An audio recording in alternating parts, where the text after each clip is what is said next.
Hi, my name is Christopher Hart. I'm a cartoonist. I'm here to show you something today. A three-quarter view. Do it kind of sketchy. Some people avoid this because the perspective seems a little different than a front view or a profile, but I think it's actually the easiest and most expressive point of view. So we're going to start with this egg shape, modified egg shape. It's going to be kind of pointy at the end, and if you actually get a real egg and it's pointy at the end, don't eat it. All right, so the neck comes down from right here, kind of bends at the back of the head, and we'll put it just before the tip of the chin right here. We'll get our landmark set, and the guideline that we use is center line, curves from top of the head to the bottom of the chin. It's curved because the head is curved, so that helps you visualize it correctly. And this is a youthful character, maybe a teenager, so we will bring the eye line down a little low on the face. And again, that's curved as well because this is a sort of sphere-like shape.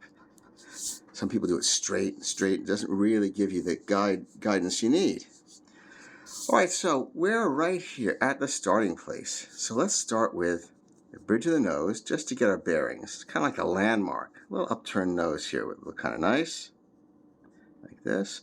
And I can see right off the bat we're going to need a little more chin here, don't you think? A little more. Kind of reassess your drawings as you go. And that's what I'm going to do right here. A little more of a chin area. And I'll put in some eyes, just kind of the markers, not exactly the whole eye. Nice big eyes will make a cute type of character. And this side as well. And you'll notice something about the three-quarter view right away. The space between the eye and the bridge of the nose is smaller here, or shorter distance, than here because of perspective. Because this is nearer and this is farther. A little bit of, we'll start with a, just indicate an eyelash or two off the sides. And an eyeball right here. Instead of being round now, because of perspective, it's kind of oval. It would be round if it were facing us, if she were facing us. Make that a little shorter nose. Again, just eyeballing it, saying, I think that's a little long. It's not going to give us enough room for the mouth.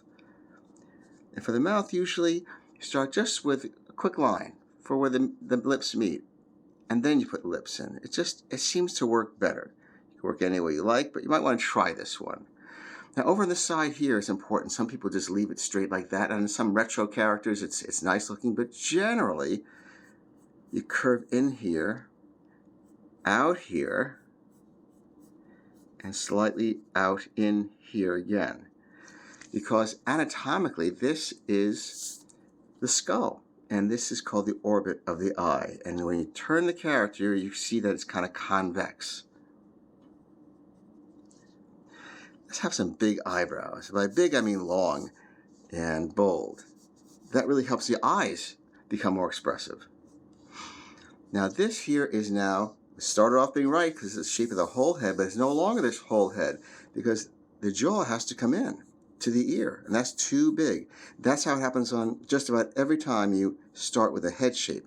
You have to go in and kind of change it here for the jaw shape. Make it a little tapered. And we're going to also make her neck a little thinner. Just constant working and reworking. Okay, now before we finish the rest of it, let's work on that eye. Darken it in. Make sure it hits that level that you set out. And it's not like it stops creativity because you want to make sure you hit that level. It's just like it's not like play by numbers sort of thing, because you're the one who put the level in the first place. That's your creativity. I want to put it here. But if you want to put it there, then try to match it. If not, change it. Okay, just a small lip is kind of innocent looking character. We'll give her an ear right here, small one at eye level. And maybe a little earring to just spruce things up. And now this also now becomes the center part, if you want a center part. If you want one just coming across this way, well, that's different. So let's give her, let's put a side part on her. And bring this down here in front of the ear.